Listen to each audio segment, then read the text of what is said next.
Hello students, मैं दीपशिखा आपका स्वागत करती हूँ स्कूल एंट्रेंस में, जहाँ पे आपको प्रैक्टिस सेट प्रोवाइड कराए जाते हैं सीएचएस एंट्रेंस से रिलेटेड। आप इसे अपना मॉडल पेपर भी मान सकते हैं या फिर प्रैक्टिस सेट भी कह सकते हैं। जैसा कि सीएचएस एंट्रेंस में आपको मल्टीपल चॉइस क्वेश्चन पूछे जाते हैं अलग अलग सब्जेक्ट से संबंधित। यदि आपने अभी तक सिलेबस नहीं देखा है तो देख सकते हैं, जिसमें मैंने अच्छे से आपको बताया कि कहाँ कहाँ से आपको प्रश्न पूछे जाते हैं। आज हम पढ़ने वाले हैं सिविक्स मतलब पॉलिटिकल साइंस, जिसमें राष्ट्रपति से जो भी इंपॉर्टेंट क्वेश्चन आते हैं आपके एंट्रेंस के लिए वो यहाँ पर आपको देखने को मिलेंगे। तो एक बार आप इस वीडियो को ज़रूर एंड तक देखिएगा, राष्ट्रपति से एक भी क्वेश्चन यहाँ से छूटेगा नहीं। अगर मान लीजिए इस पर नेक्स्ट पार्ट बनाना ज़रूरी हुआ तो हम इस पर नेक्स्ट पार्ट भी बनाएंगे। सबसे पहला क्वेश्चन है, वेयर इज़ रायसेन हिल। रायसेन हिल कहाँ पर स्थित है, ये किस लिए फेमस है? तो देखिए डायरेक्ट मैं आपको आंसर दूंगी, यहीं पर आपका राष्ट्रपति भवन स्थित है। तो ऑप्शन ए आपका राइट हो जाएगा, where Rashtrapati Bhavan is situated. Raisen हिल पर ही ये राष्ट्रपति भवन बनाया गया है। चलिए बढ़ते हैं नेक्स्ट क्वेश्चन की ओर कि the president of India enjoy emergency power. कितने टाइप का जो है इमरजेंसी पावर वो यूज़ कर सकते हैं? इसका राइट आंसर हो जाएगा 3 टाइप। ठीक है, जैसे मान लीजिए देश पर कोई संकट आ गया, बाहरी कोई आक्रमण हो गया, या मान लीजिए पाकिस्तान है, चीन है, किसी ने आक्रमण कर दिया, तो उस टाइम राष्ट्रपति जो है इमरजेंसी लगा सकते हैं।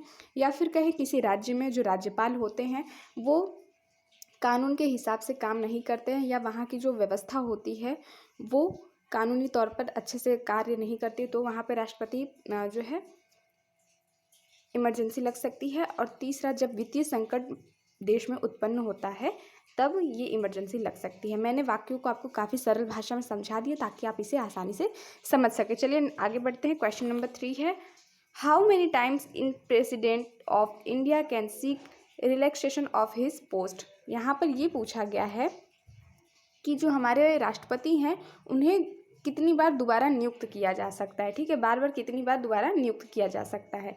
तो इसका आपका आंसर आ जाएगा D, any number of time. मतलब यहाँ पर कोई नंबर नहीं है, जितनी चाहे बार उतनी बार उनको जो है रीइलेक्ट किया जा सकता है। और यहाँ पर मैं आपको बता देना चाहूँगी, राष्ट्रपति की जो निर्वाचन प्रक्रिया है, वोटिंग जो है बहुत ही गुप्त रहती है। जैसे कि आप अदर वोटिंग देते हैं तो लोग जाते हैं वहाँ वोटिंग देते हैं, पर राष्ट्रपति में ऐसा नहीं होता। यहाँ पर लोकसभा, राज्यसभा, ठीक है, विधानसभा के लोग उपस्थित होते हैं और वो वोट देते हैं। ठीक है, इसलिए इसे गुप्त जो कहते हैं कि गुप्त वोटिंग ये होती है और बहुत ही अलग टाइप से होती है। यहाँ पर जो है एक फॉर्मूला के हिसाब से राष्ट्रपति का जो है वोटिंग होता है, ये भी आपको याद रखना है। चलिए आगे बढ़ते हैं। यहाँ पर क्वेश्चन नंबर हमने 3 देखा। क्वेश्चन नंबर 4 है, which of the following appointment is not made by the president of India. जैसे प्रेसिडेंट ऑफ इंडिया है तो उनके बहुत सारे कार्य होते हैं, उनको बहुत सारे पावर होते हैं, तो यहाँ पर दिया हुआ है कि कौन सा अपॉइंटमेंट है जो कि प्रेसिडेंट द्वारा नियुक्ति नहीं दी जाती। यहाँ पर 4 ऑप्शन आप अच्छे से देख लीजिएगा। देखिए आप डायरेक्ट आंसर आने की मत कोशिश करिए, पहले आप 4 ऑप्शन को देख लीजिए, आपको क्या लगता है कौन सा जो है इसका राइट आंसर होगा। फिर देखिए मेरा उत्तर जो है उसमें मैच कर रहा है या नहीं कर रहा है। जहाँ पर भी आपकी गलती है आप उस क्वेश्चन को नोट कर लें। यहाँ पर आपका आ जाएगा स्पीकर ऑफ द लोकसभा। ठीक है, बाकी सारे इनके द्वारा अपॉइंट होते हैं। ठीक है, जैसे चीफ जस्टिस ऑफ इंडिया, तो यहीं से आपके 2 क्वेश्चन बन गए। मान लीजिए ये पूछ लेता कि कौन अपॉइंट होते हैं, तो चीफ जस्टिस ऑफ इंडिया अगर आपका ऑप्शन में तो आप इसे टिक कर सकते हैं, चीफ ऑफ एयर स्टाफ या चीफ ऑफ आर्मी। चलिए अगला क्वेश्चन देखते हैं। In case the president wish to resign, to whom is he address his resignation letter. अगर राष्ट्रपति को रिज़ाइन करना है अपने पोस्ट से तो वो अपना जो है रेसिग्नेशन लेटर किसे देंगे, त्यागपत्र किसे देंगे? तो ये तो आपको पता ही होगा, ये देंगे वाइस प्रेसिडेंट को। ठीक है, ये क्वेश्चन इंपॉर्टेंट है, इसे आप ध्यान दीजिएगा।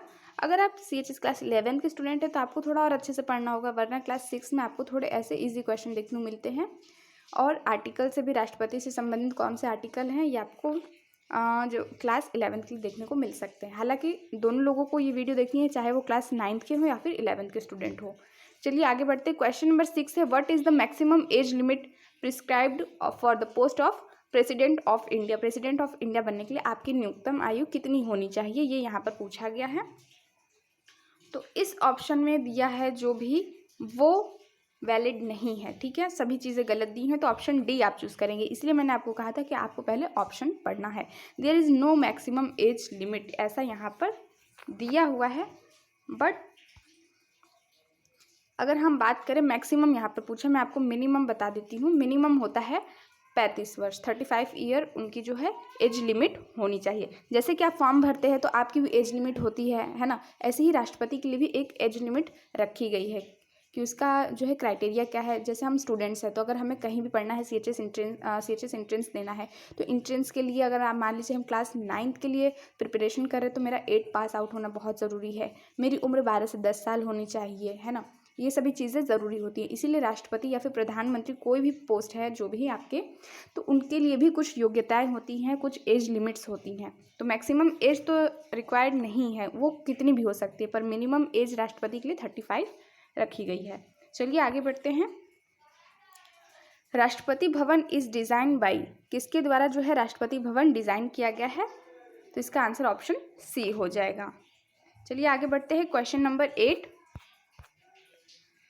अ presidential ordinance can remain in force for 3 month, for 6 month, for 9 month या फिर इंडेफिनिटली। इसका राइट आंसर आपको क्या लगता है? इसका राइट आंसर हो जाएगा फॉर 6 मंथ। यहाँ पर आपको एक चीज़ और मैं बता दूँ, जैसे हमारे राष्ट्रपति हैं, मान लीजिए उनकी किसी भी कारणवश मृत्यु हो जाती है, ठीक है, तो अब वो सीट खाली हो गई तो उस सीट पर कौन कार्य करेगा? ऐसा भी क्वेश्चन आपको देखने को मिलेगा। इसका राइट आंसर हो जाएगा उपराष्ट्रपति। जब तक कोई नया राष्ट्रपति नहीं बन जाता तब तक उपराष्ट्रपति वहाँ पर राष्ट्रपति के रूप में कार्य करेंगे। अब दूसरी बात ये कि जब सीट खाली है तो वो कितने दिनों से अधिक खाली नहीं रहनी चाहिए। तो इसका राइट आंसर आपका हो जाएगा 6 मंथ, मतलब 6 महीनों के भीतर ही आपको जो पूरा वोटिंग कर लेना है और राष्ट्रपति को नियुक्त कर देना है। ये पूरे रूल्स हैं। तो जहाँ जहाँ इंपॉर्टेंट जो भी फैक्ट्स हैं वो मैं आपको बताऊँगी, उसे आप ज़रूर नोट कर लीजिएगा। ये सभी चीज़ें जो भी मैं आपको बता रही हूँ नोट करना बहुत ज़रूरी है, क्योंकि एग्जाम में इसी तरह के क्वेश्चन भी पूछे जाते हैं। नेक्स्ट क्वेश्चन है, who can intend impeachment of the president, ठीक है। इसका राइट आंसर आपको बताना है क्या होगा। इसका राइट आंसर हो जाएगा 1/4 of member of either house of the president. Question number 10 है, the president of India is elected by the member of the Lok Sabha, member of the both house of the parliament. Both house में आपका क्या है, दोनों आपके लोकसभा है और राज्यसभा है। Member of the state legislature और by the electoral college constituent of the elected member of the both houses of the parliament and the state. यहाँ पर आपका राइट आंसर दोस्तों डी हो जाएगा। जैसा कि मैंने आपको बताया, राज्यसभा, लोकसभा और स्टेट के जो असेंबलीज होते हैं वो वोटिंग करते हैं, तो इसलिए आपका राइट आंसर क्या हो जाएगा, डी हो जाएगा। जहाँ पर ये तीनों ही एक साथ दिए हैं तो वो सही होगा। चलिए यहाँ पर हम देखते हैं next question. Question number 11, to be eligible for election as president of India a person must have complete the age. यहाँ पर देखिए, जो मैंने आपको पहले ही बता दिया था, ये दोबारा यहाँ पर पूछा गया है घुमाकर ये क्वेश्चन। वहाँ पर आपको मैक्सिमम दिया गया था, यहाँ पर आपको दिया है मिनिमम कि उसकी एज कंप्लीट होनी चाहिए। तो 11th का आपका राइट आंसर सी हो जाएगा, 35 ईयर। चलिए आगे बढ़ते हैं। The president of India is elected by the number of N electoral college which does not include. उसमें क्या इंक्लूड नहीं होता है? इसका सही उत्तर हो जाएगा आपका the elected member of the state linguistic council, ठीक है।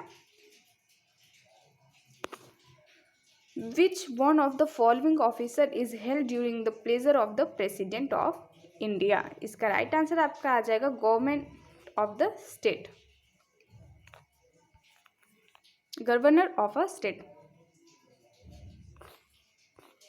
क्वेश्चन नंबर 14 है, the union executive of India consistent of. यहाँ पर चारों ऑप्शन आप अच्छे से पढ़ लीजिए। इसका राइट आंसर मैं आपको बता देती हूँ, जो होता है कार्यपालिका होती है, उसके बारे में पूछा है। इसमें कौन कौन से लोग हैं? इसमें आपका आता है मंत्रिपरिषद, प्रधानमंत्री और राष्ट्रपति। तो जो मैंने तीनों बताए वो आपको किस ऑप्शन में दिख रहे हैं आप देख सकते हैं। यहाँ पर राइट आंसर आपका ए हो जाएगा, द प्रेसिडेंट,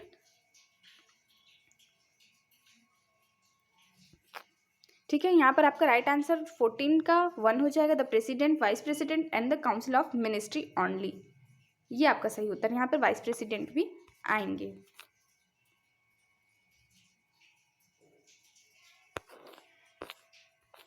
चलिए नेक्स्ट क्वेश्चन है, with reference to the presidential election in India consider the following statement. यहाँ पर स्टेटमेंट दिए हुए, वाक्य दिए हुए, दोनों को आपको पढ़ना है। जो भी गलत वाक्य होगा वो आपको चूज करना है।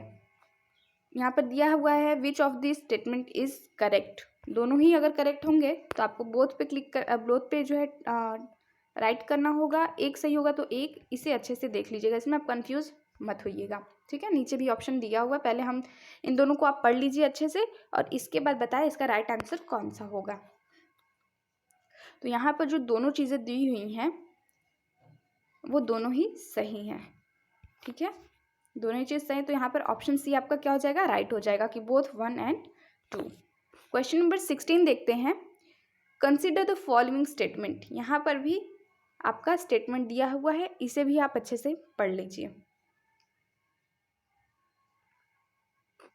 और आज के इस वाले सेशन में पूरा राष्ट्रपति से ही जितना क्वेश्चन है वो पूछा गया है, इस चीज़ का आप ध्यान दीजिएगा। इसलिए आप नोट्स में लिख सकते हैं प्रेसिडेंट और उसके जितने भी मैंने रूल्स बताए हैं उसे लिख सकते हैं, या फिर जो भी आपको ये मल्टीपल चॉइस क्वेश्चन अगर अच्छा लगता है तो उस हिसाब से भी आप लिख सकते हैं। क्वेश्चन नंबर 16 को आपने पढ़ लिया होगा। चलिए इसका मैं राइट आंसर आपको बता देती हूँ। यहाँ पर दोनों चीज़ें ही सही लिखी हुई हैं, इसलिए आपका सही हो जाएगा बोथ 1 and 2। यहाँ पर हमने क्वेश्चन नंबर 16 तक देख लिया। चलिए नेक्स्ट क्वेश्चन आ गया हमारा, क्वेश्चन नंबर 17। अगर दोस्तों आपको ये वीडियो पसंद आ रहा हो तो इसे आप लाइक ज़रूर कर दें, क्योंकि हम आपके लिए डेली प्रैक्टिस सेट लेकर आते हैं। कभी कभी जो है 1-2 दिन का गैप हो जाता है, तो उसमें आप घबराएं ना। जो भी आपके प्रैक्टिस सेट है उसे एंड तक ज़रूर देखें, जो भी इंपॉर्टेंट क्वेश्चन उसका रिवीजन करें, उसके बारे में जानकारी लीजिए, ठीक है। एक दो दिन जो आपको गैप होता है उसमें आप दोबारा रिवीजन कर लिया करिए, इससे आपको ही अच्छा रहेगा। इसके अलावा इंडिया एजुकेशन हब पर भी CHS एंट्रेंस से रिलेटेड अपडेट्स आती हैं और वीडियो वहाँ पर भी अपलोड किए जाते हैं, तो आप उस चैनल को चेक कर सकते हैं और उस चैनल को भी ज़रूर सब्सक्राइब कर लीजिए। आपको CHS एंट्रेंस से रिलेटेड अगर कोई भी जानकारी चाहिए तो हमारे दोनों चैनल्स पर आपको जानकारी दे दी जाती है, इंडिया एजुकेशन हब पर भी और स्कूल एंट्रेंस पर भी। इसलिए आप दोनों चैनल को सब्सक्राइब कर लीजिए और जो भी आपका स्टडी मटेरियल प्रोवाइड कराया जाता है उसका अगर लाभ उठाना चाहते हैं तो आप हमारा app India education hub app आज ही डाउनलोड कर सकते हैं, जहाँ पर आपको स्टडी मटेरियल से संबंधित सभी चीज़ें उपलब्ध है। इसके अलावा practice set, live classes, recorded classes, सभी चीज़ें आपको वहाँ पर मिल जाएंगी, इसलिए आप हमारा ऐप भी डाउनलोड कर सकते हैं। चलिए क्वेश्चन नंबर 17 है, who was the president of India at the time of proclamation of emergency in the year 1975। तो इसका आंसर आपको बताना है। क्वेश्चन नंबर 17 का राइट आंसर आपका हो जाएगा फर्रुखुद्दीन अली अहमद, ठीक है, फर्रुखुद्दीन अली अहमद।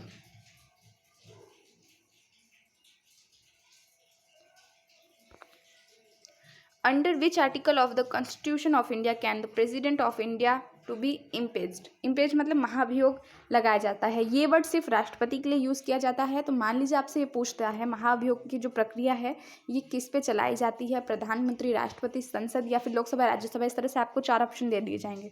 तो इसमें आपका राइट आंसर क्या होगा? महाभियोग की जो प्रक्रिया है वो राष्ट्रपति पर चलाई जाती है, ठीक है। मान लीजिए राष्ट्रपति का जो कार्यकाल होता है वो 5 साल का होता है, ठीक है। ये तो फैक्ट है, आपको जो नोट करना है कि राष्ट्रपति का जो शासनकाल कितने वर्ष का होता है, 5 साल का होता है। मान लीजिए वो कुछ गलत कार्य कर रहे हैं तो इस पर महाभियोग प्रक्रिया लाई जाती है और उनको पद से हटा दिया जाता है। तो महाभियोग की प्रक्रिया किस आर्टिकल में दिया गया है, ये क्वेश्चन यहाँ पर पूछा है। इसका राइट आंसर जो आएगा आर्टिकल 61 में इम्पीच के बारे में दिया हुआ, महाभियोग के बारे में दिया हुआ आर्टिकल 61 में। चलिए क्वेश्चन नंबर 19 देखते हैं। Consider in the following sentence. इन सभी सेंटेंस को आपको पढ़ना है और बताना है कौन सा राइट है।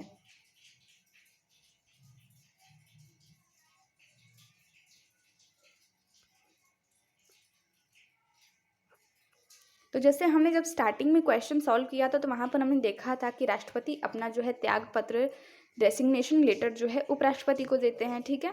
दूसरी बात, यहाँ पर राष्ट्रपति को बहुत सारे पावर्स होते हैं जिसमें कि एक्सिक्यूटिव पावर है, ठीक है, मतलब कार्यपालिका शक्ति, सैन्य पावर है, इमरजेंसी का पावर है। तो इसलिए आपका दोनों ही सही हो जाएगा, बोथ। ये दोनों ही स्टेटमेंट सही है राष्ट्रपति के बारे में। और आज का हमारा लास्ट क्वेश्चन है, who hold the power of appoint the nominees for Anglo Indian community in the Lok Sabha. यहाँ पर लोकसभा के बारे में पूछा है कि एंग्लो इंडियन की जो नियुक्ति होती है वो किसके द्वारा होती है। तो आज हम राष्ट्रपति के बारे में पढ़ रहे हैं, इसलिए तो आपको पता चल जाएगा इसका आंसर राष्ट्रपति है।